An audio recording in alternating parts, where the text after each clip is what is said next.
Segredos do ocultismo.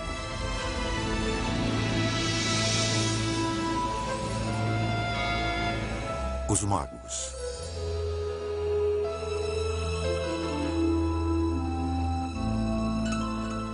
Existem poderes sobrenaturais capazes de predizer o futuro ou influenciar os fatos? Muitos médiuns, astrólogos e tarólogos acreditam nisso. Outros tentaram fornecer provas. Entre os que afirmaram possuir poderes ocultos está Aleister Crowley. Ele acreditava saber usar a força da mente para curvar qualquer pessoa à sua vontade. Um dia, na década de 1920, enquanto andava por Nova York com seu amigo William Seabrook, ele pôs seu poder à prova. Seabrook pediu por uma demonstração e... Então, Crowley apontou um cavalheiro que estava andando pela rua e disse, veja isso.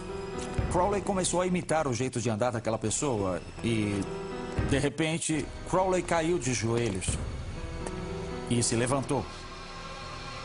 O homem que ele estava imitando escorregou e caiu na calçada. Ele se levantou, olhou para ver o que tinha acontecido e não pôde entender. E essa foi uma demonstração dos poderes mágicos de Crowley. A história é lendária em círculos ligados ao ocultismo e tomada como prova de um conceito chamado ação à distância. Ocultistas, em geral, acreditam que podem afetar as coisas de longe, seja adivinhando e vendo de longe, seja realmente influindo à distância. A magia é tanto uma arte quanto uma ciência. Certas coisas causam certos efeitos práticos. Ao mesmo tempo, elas têm que ser feitas com certa intenção e até com talento para funcionarem. Seria Crowley um mestre das artes ocultas em pleno século XX, como alguns dizem? Suas crenças não eram novas.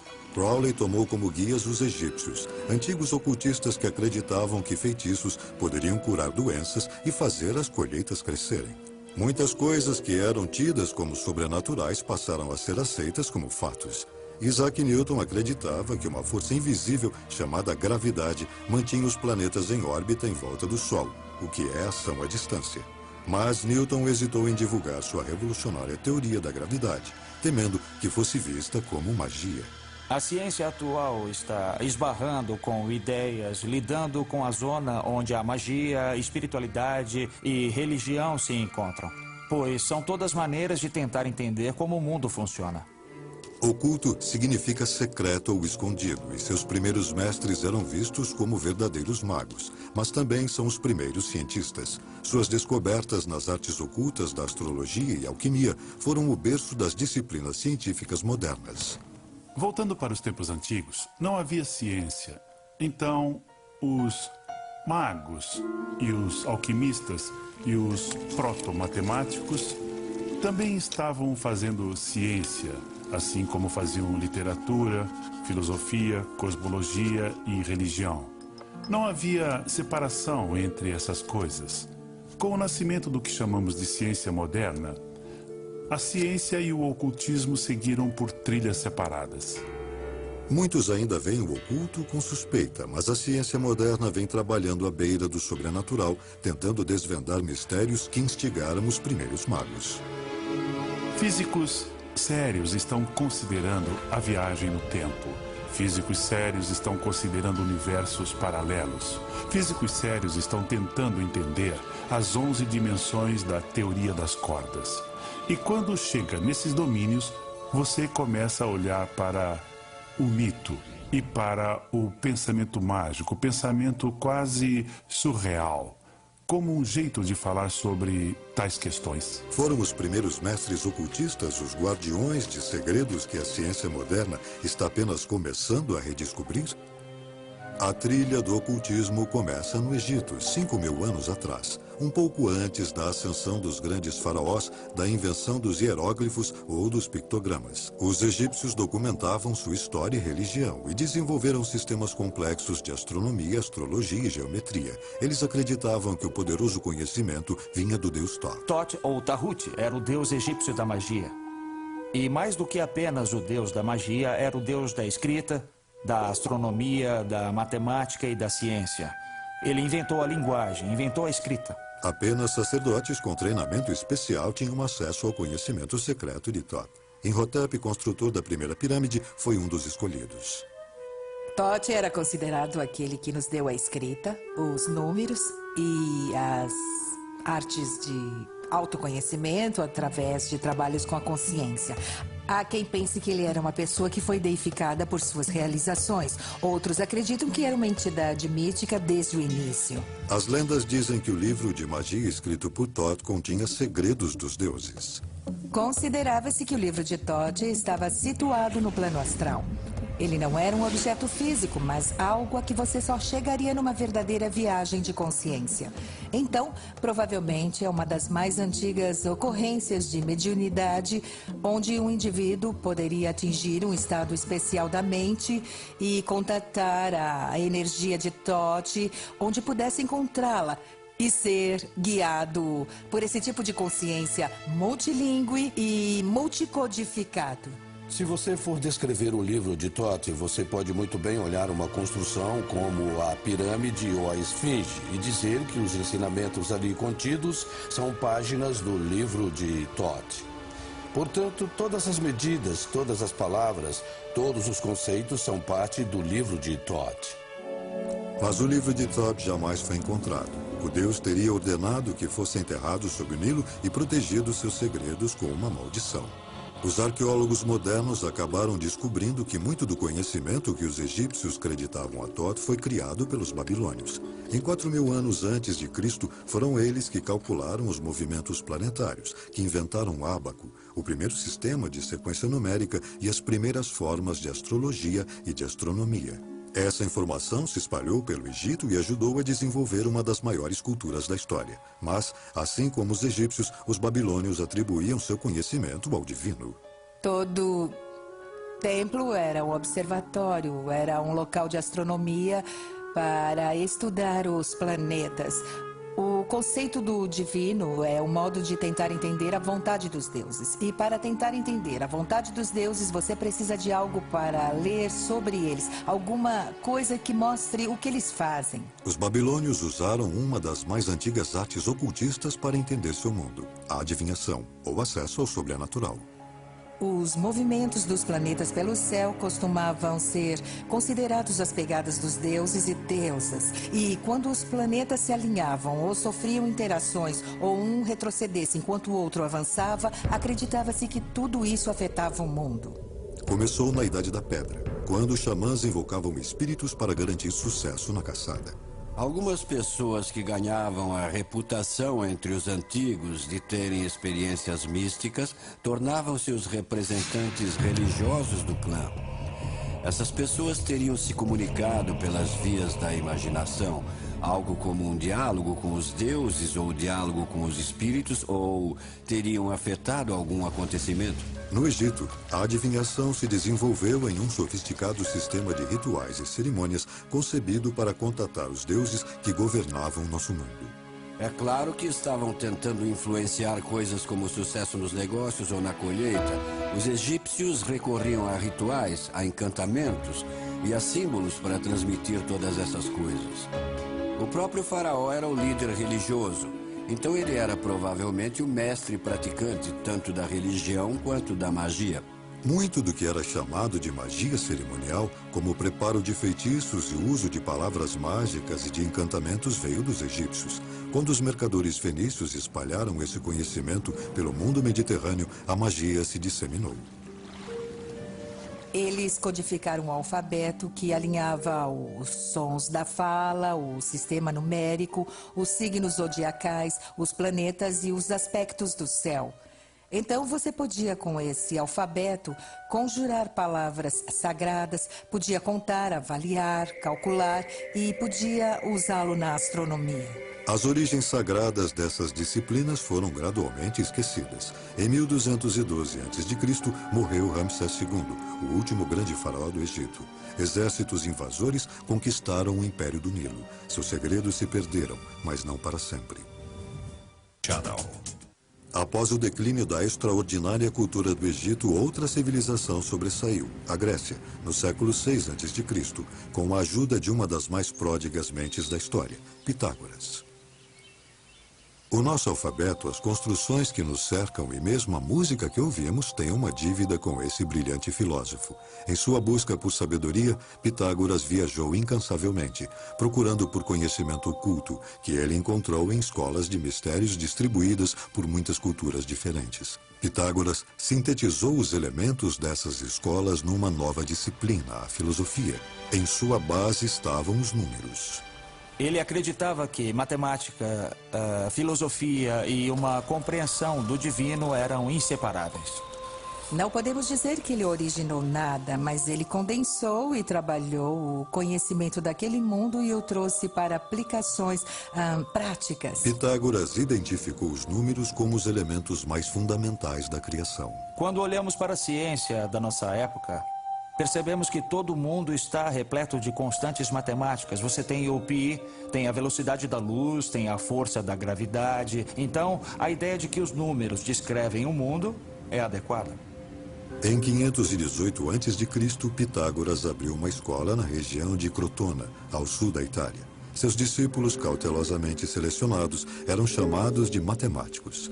Sua iniciação era rigorosa, 3 anos introdutórios, seguidos de 5 anos de silêncio absoluto, mais 5 anos de treinamento. Só então, os estudantes estavam prontos para aprender os mistérios mais sagrados dos números. Ele queria produzir filósofos como ele, então era preciso ser circunspecto e ter muito autocontrole para conseguir ficar em sua escola. Pitágoras transformou o sistema numérico dos babilônios numa ciência sagrada. Eles pensavam que o número era como Deus. Então, conectar-se com isso era como conversar com Deus. E disso surgiu muito simbolismo, inclusive posteriormente a numerologia, a cabala e coisas assim.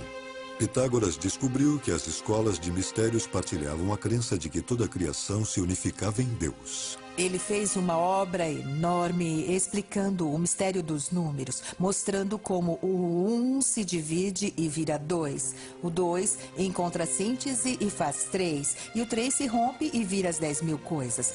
E a mesma história você lê no I Ching e em outros documentos metafísicos antigos, porque todo mundo estava tentando entender como o número se relaciona com o todo. Muitos acreditam a Pitágoras e sua escola o desenvolvimento da numerologia e do eficiente alfabeto grego, posteriormente adotado por grande parte da cultura ocidental. Pitágoras também usou números para decodificar a música, que os gregos consideravam a linguagem dos deuses. Ele inventou o monocórdio, que definiu a proporção numérica das escalas musicais. Pitágoras acreditava ter solucionado os mistérios do universo. Mas também havia a ideia de uma música das esferas, a ideia de que o próprio céu estava tocando uma peça de orquestra. Os próprios planetas se arranjam em volta do Sol em intervalos harmônicos. A luz branca se refrata em cor em intervalos harmônicos. O som também é harmônico. Você sabe, a sequência harmônica que vem de uma determinada nota. As notas e os sobretons são todos governados pela mesma matemática. E foi Pitágoras quem articulou o cálculo harmônico para o Ocidente. Por fim, a exclusividade da escola de Pitágoras causou sua queda. Em 508 a.C., a escola foi incendiada. Chegou a um ponto em que suas escolas foram atacadas e destruídas, seus seguidores foram mortos. Pitágoras teve que fugir para o campo e morreu, e ninguém sabe o que aconteceu. Alguns acham que ele cometeu suicídio, mas é um mistério, ninguém tem certeza. A sociedade foi perseguida até sua extinção. Gerações posteriores de gregos se pautaram na filosofia de Pitágoras e Aristóteles a transformou em ciência. Mas então veio o cristianismo, e nos 1000 anos seguintes, a religião cobriu de sombras a ciência e o ocultismo. No Discovery Channel. Durante os primeiros 15 séculos do cristianismo, o conhecimento ocultista ficou relegado à clandestinidade. Quando a consolidação judaico-cristã da espiritualidade ocidental se tornou o modelo obrigatório, a magia passou para a marginalidade e se tornou um assunto proibido e maldito. Os padres eram os intermediários entre as pessoas e o divino. O cristianismo também exerceu uma influência política sem paralelos. A igreja havia desenvolvido uma hierarquia, assim como a ideia de que Deus falava através do Papa, que transmitia seus desejos para os demais. A igreja também se firmou através de alguns monarcas. A igreja insistia em seu acesso exclusivo à autoridade divina. Como em qualquer situação, se todo mundo pode fazer, então você não pode dizer que seu grupo é bem especial. Por séculos, a Europa Ocidental viveu sob o controle da igreja. Na Idade Média, a magia se tornou um ato de rebeldia perpetrado como um ato anticristianismo contra a autoridade da igreja. A igreja perseguiu os ocultistas, condenando-os por acreditarem que o indivíduo poderia ter acesso direto a Deus. Eles pegaram todo o conceito de hierarquia clerical, os padres, a própria igreja como local de culto e disseram: não, você não precisa de nada disso. O que você precisa é procurar dentro de você pela faísca divina. Mas no século XIV, o ocultismo viria a se reerguer. Ironicamente, parte da responsabilidade disso coube à Guerra Santa da Igreja, as Cruzadas. Os monastérios do leste, na fronteira com o mundo muçulmano, haviam preservado textos antigos dos gregos e dos ocultistas. Estudando-os por curiosidade, os cruzados retornavam levando um grande número desses documentos de volta à Europa. Esse conhecimento começou a vazar. Pequenas coisas foram sendo encontradas nos monastérios. Uma estrutura aqui, um texto ali. Então circularam rumores de que tinha havido um aprendizado muito maior no passado. A redescoberta alimentou um renascimento cultural extraordinário. Esse é o ponto em que as pessoas começaram a perceber: os antigos tinham muita sabedoria. Então surge uma nova reverência pelas tradições egípcias, gregas, romanas e hebraicas também, porque as pessoas estão em busca de conhecimento e informação e querem entender os segredos dos antigos. A Renascença trouxe um novo espírito de aprendizado e academias se espalharam por toda a Europa. No século XV, Marcello Fatini fundou uma das mais progressistas da Itália. Com o apoio de seu mecenas, Cosimo de' Medici, Fatini adquiriu e traduziu uma coleção de documentos de autoria acreditada a um misterioso mago egípcio chamado Hermes Trismegistus. Os livros eram uma série de diálogos onde o deus Hermes e outros transmitiam segredos do universo. Um dos documentos era uma pequena peça chamada Tábua Esmeraldina, que se tornou a Bíblia dos ocultistas renascentistas. Nesta tábua estava escrito, assim dizia a lenda, ela tinha 12 ou 13 linhas e essas linhas começavam com assim no céu como na terra, porque havia essa ideia de que o padrão do universo, o padrão das estrelas e de todo o universo se repete na terra. O Hermético restabelecia o ensinamento das primeiras escolas de mistérios, de que os seres humanos possuem uma natureza divina. Então é esta a grande meta da iniciação hermética e qualquer outro tipo de iniciação. É transcender nossa mortalidade para voltarmos ao nosso estado original de unidade espiritual. O Hermético fascinou os acadêmicos renascentistas e resgatou o ocultismo. Poderia a ideia de que os seres humanos têm um canal direto com Deus suplantar a autoridade da igreja? A descoberta do Hermético durante a Renascença criou uma nova geração de ocultistas. Eles procuravam combinar religião, ciência e magia, uma perigosa empreitada numa sociedade regida pelo cristianismo. John Dee arriscaria sua vida para estudar tais lições. John Dee foi um gigante. John Dee foi a encarnação do ideal de um ser iluminado, de um ser que teve a compreensão espiritual de seu papel e missão de vida. E era dotado de uma inteligência superior. Mas, como Pitágoras, ele pagaria um grande preço por ousar investigar a sabedoria dos deuses. Como bom renascentista, Dee seguiu os passos de Paracelso. Ele se valeu da experimentação e se tornou um cientista talentoso, inventor, matemático, criptógrafo brilhante e pioneiro no campo da navegação. Mas ele também era um ocultista, era um feiticeiro, um astrólogo, era astrólogo pessoal da corte da Rainha Elizabeth. E, desse modo, seus interesses eram essencialmente estar em sintonia com o pensamento de seu tempo. Não havia uma distinção clara entre magia e ciência, e ele estava tentando compreender o mundo à sua volta.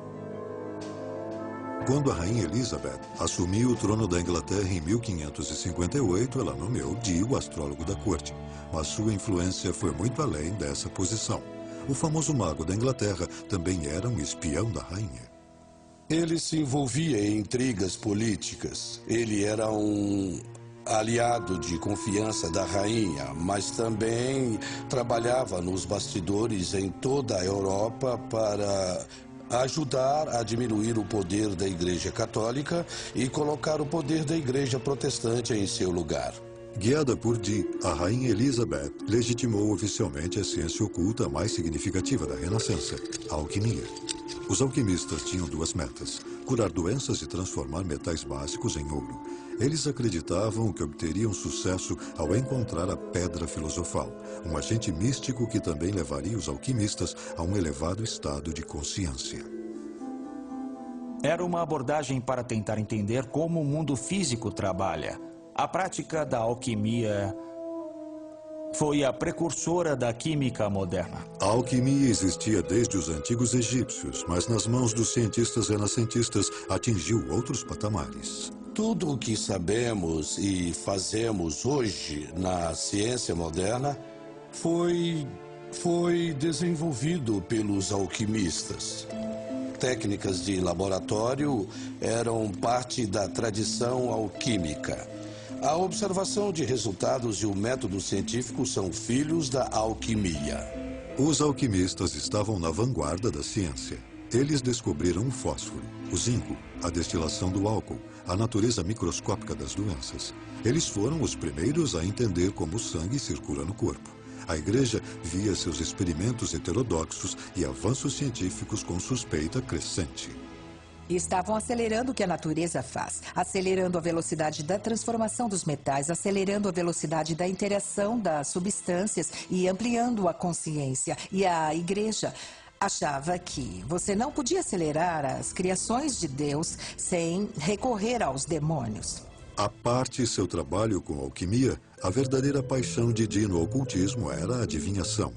Ele acreditava que podia aplicar métodos científicos para se comunicar com seres sobrenaturais. A obsessão de Dee por contatar anjos teria consequências desastrosas. A arte de manipular objetos como ossos, folhas de chá e cartas de tarô vieram do leste muçulmano no século XIV e se tornaram um método popular de predição. Mas Dee usava um método chamado de cristalomancia. Confiava na bola de cristal para visualizar informações sobrenaturais. A cristalomancia é uma técnica muito antiga, usa-se vidro, espelho, reflexo da água, tudo que tem uma superfície refletora. Tenta-se ver não apenas as coisas materiais, mas as coisas espirituais também. Os esforços de Dee fracassavam até o dia em que um jovem chamado Edward Kelly apareceu à sua porta. Kelly parecia ter talento para ver o mundo das sombras. A técnica consistia em Edward Kelly olhar para um cristal de ametista, descrevendo o que via, enquanto John Dee registrava essa comunicação. Kelly começou a receber mensagens dos anjos. Eles falavam numa linguagem chamada enoquiana, do livro bíblico perdido de Enoque. Essas transmissões são exemplo da prática mediúnica que os seguidores da nova era hoje chamam de channeling. O que Dee e Kelly faziam era pura novidade. Não era baseado na tradição. Ele parecia estar falando uma nova língua. A língua enoquiana parece ter vocabulário e sintaxe coerentes. Então, não parece com algo que Kelly, que não tinha uma educação particularmente erudita, pudesse ter inventado. Ele não poderia ter inventado uma coisa daquelas. John Dee e Kelly viajaram pela Europa para divulgar suas descobertas, bem quando a Inquisição tomava medidas sérias contra os hereges.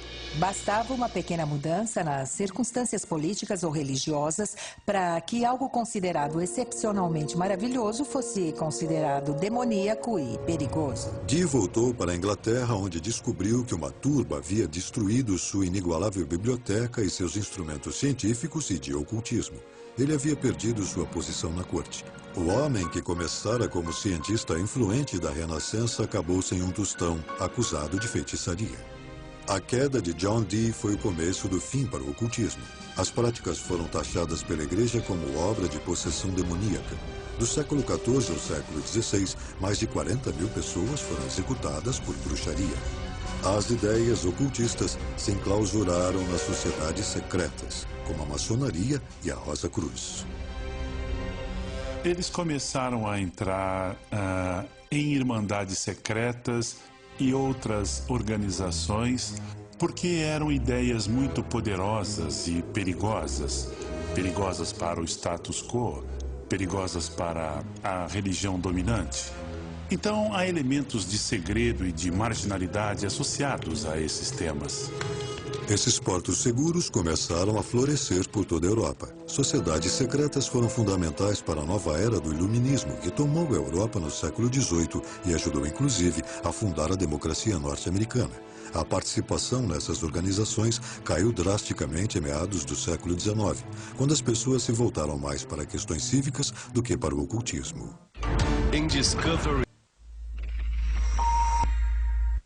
Na zona rural de Nova York, duas irmãs inspiraram uma obsessão nacional com o ocultismo. A magia iria dominar a imaginação novamente. Em 31 de março de 1848, as irmãs Leah e Margaret Fox declararam publicamente que haviam entrado em contato com espíritos do além. Quase que da noite para o dia, os norte-americanos tornaram-se fascinados pela comunicação com os mortos. As irmãs Fox usavam uma técnica chamada sessão, que logo se tornou um dos passatempos mais populares do país. As pessoas se reuniam em quartos escuros com um médium que tentava entrar em contato com o mundo dos espíritos. Havia pandeiros e sinos que soavam e os médiums eram capazes de liberar ectoplasma pelas narinas e pela boca. Era uma substância espiritual que permitia aos espíritos dos mortos se manifestarem ou até aparecerem. Em outros casos, o médium se tornava um conduíte, um canal pelo qual os falecidos podiam falar. Muitos espiritualistas acreditavam que chegariam a uma prova científica da imortalidade da alma e ganharam um grande ícone quando a russa Madame Blavatsky chegou em Nova York no ápice da popularidade do espiritualismo. Ela logo se tornou a autoproclamada decodificadora dos antigos segredos ocultistas.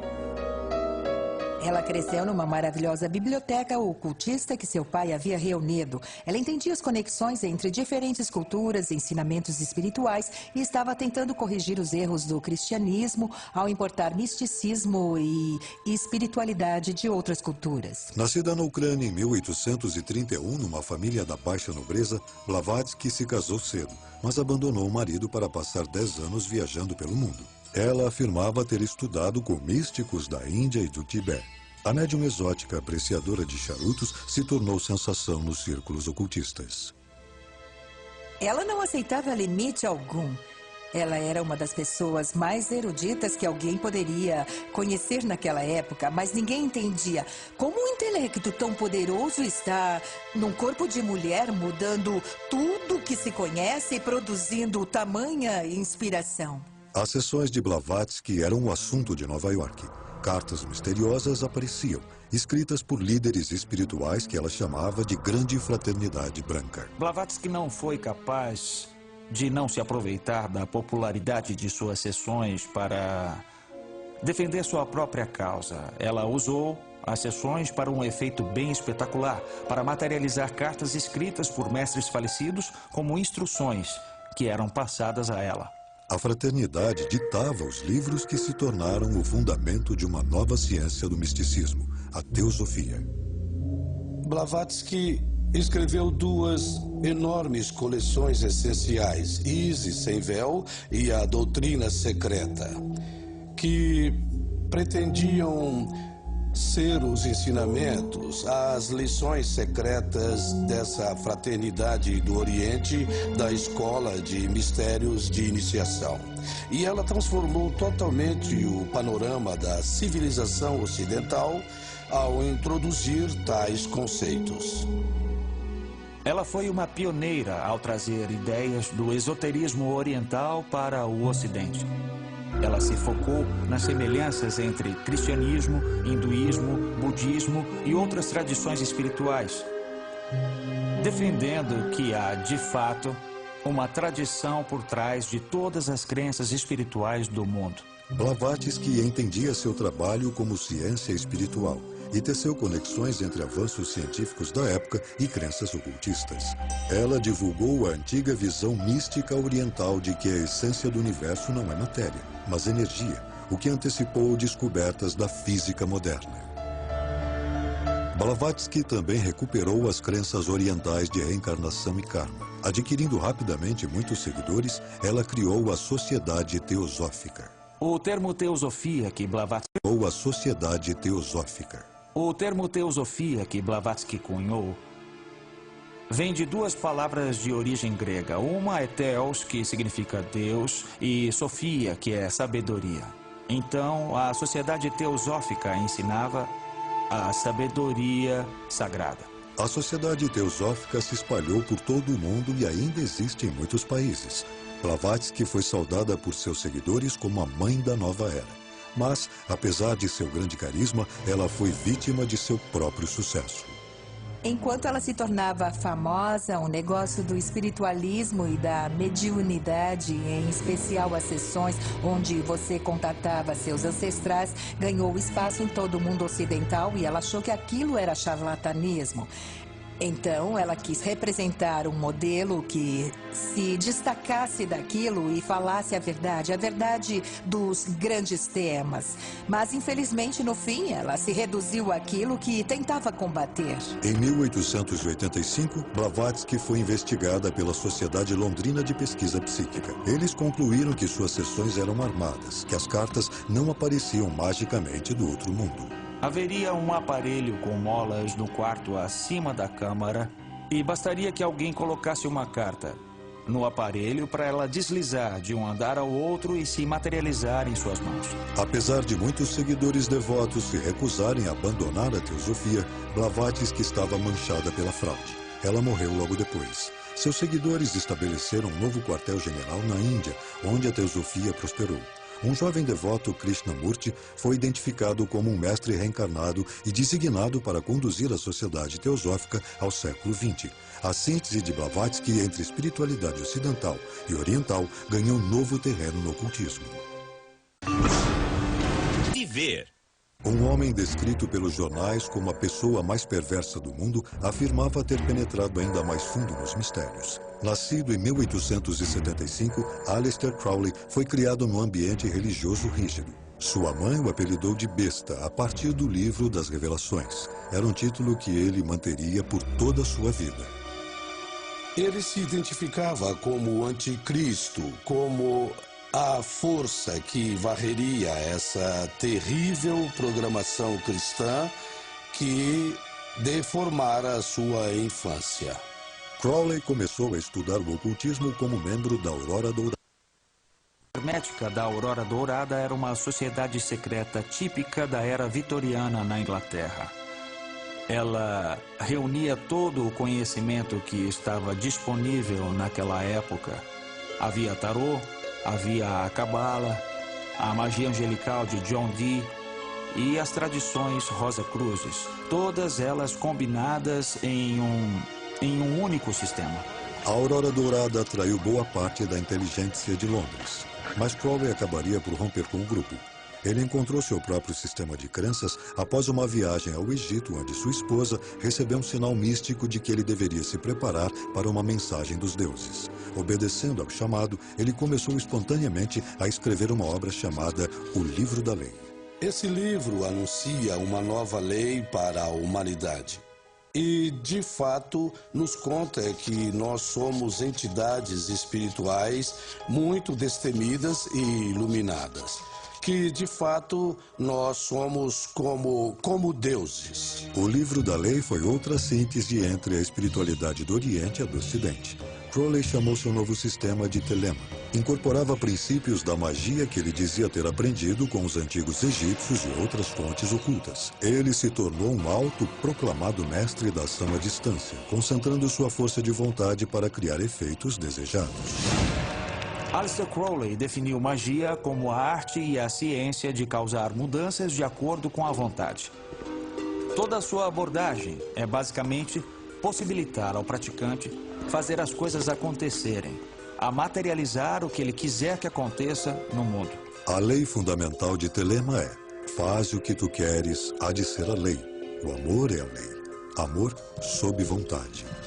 Se para alguns isso pode significar a busca por um caminho superior, para outros é uma desculpa para todo tipo de comportamento desviado.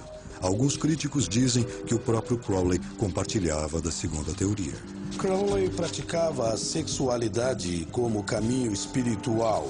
Ele reduziu boa parte dos ensinamentos simbólicos à sua essência, que é fundamentalmente a dualidade e a polaridade entre macho e fêmea. E ele experimentou muito nessa esfera para entender que tipo de mistérios estariam contidos no ato sexual. Crowley fundou sua própria sociedade secreta, a Ordo Templi Orientis, e escreveu diversos livros sobre meditação e magia cerimonial.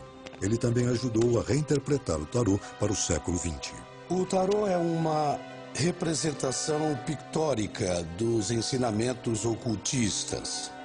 É um método de se aprofundar, de contatar os níveis arquetípicos de si mesmo, os níveis espirituais, e de entrar no estado meditativo, onde a intuição é aguçada a um ponto que talvez permita ver alguns padrões se desenvolvendo, porque você está no estado mental propício. Embora tenha sido popularizado pelos nobres italianos no século XIV em cartas de baralho, alguns dizem que as origens do tarô remontam ao Antigo Egito.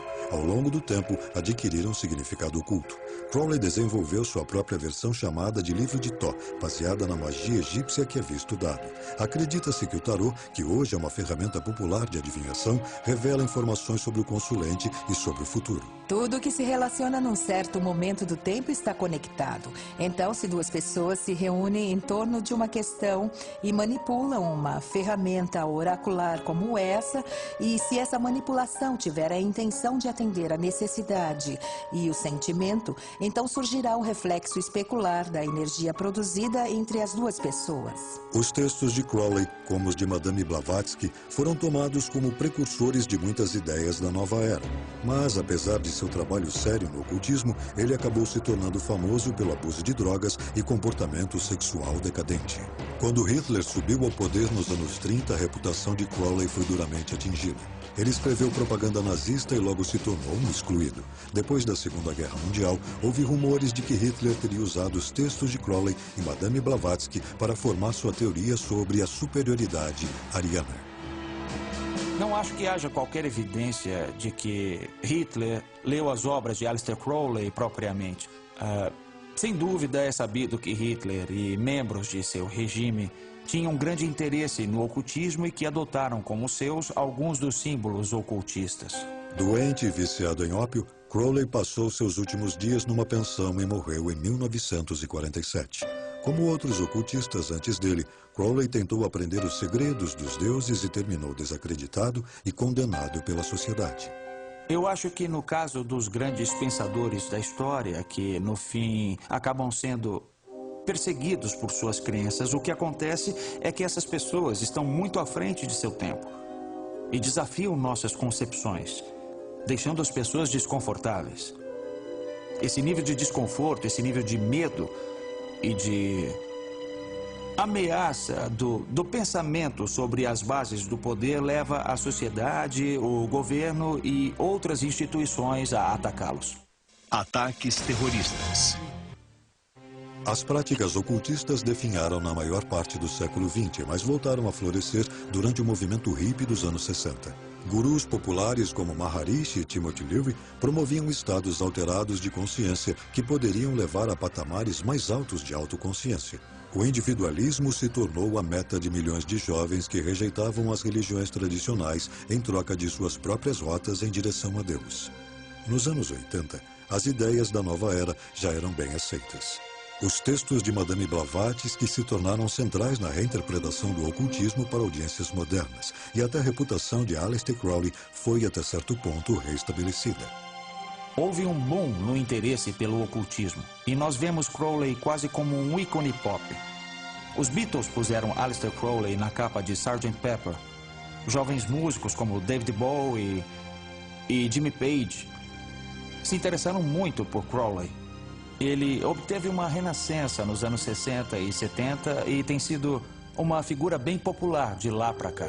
Os sistemas de crenças ocultistas são hoje adotados por milhões de seguidores da nova era, que escolhem a dedo do vasto leque de conceitos os que melhor se encaixam em cada estilo e espiritualidade individuais. Ainda assim, o ocultismo continua sendo visto com suspeita. Muitos dos praticantes o descrevem como uma moderna busca mística.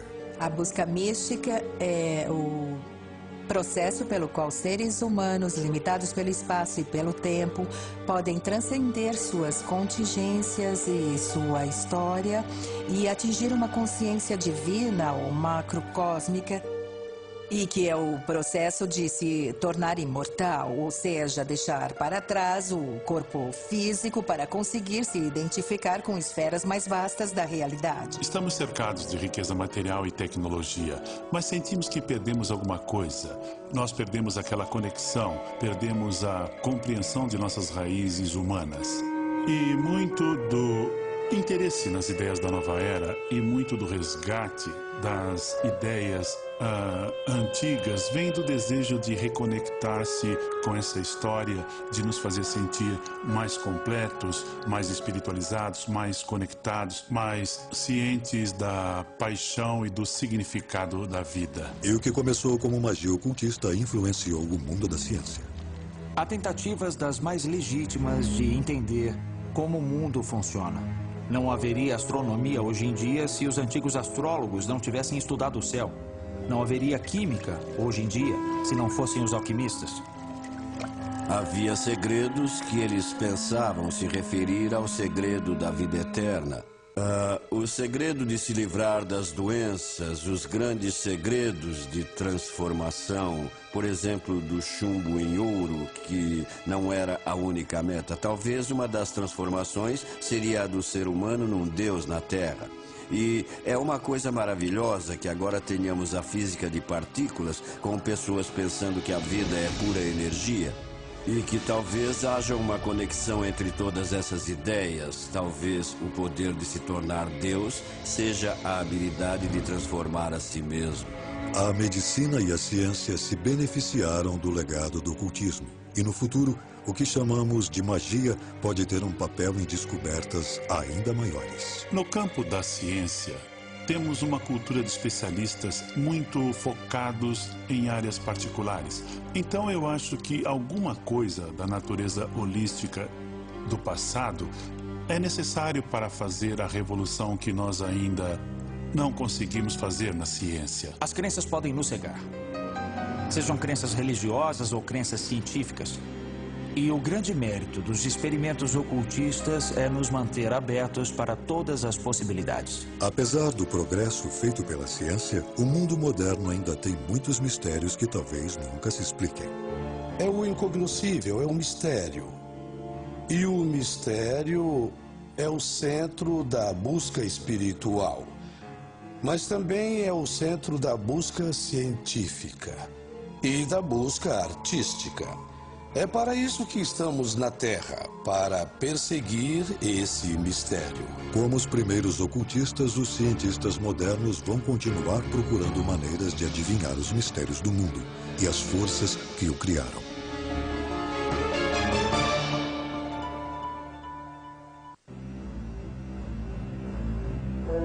Versão brasileira, Tempo Filmes, São Paulo.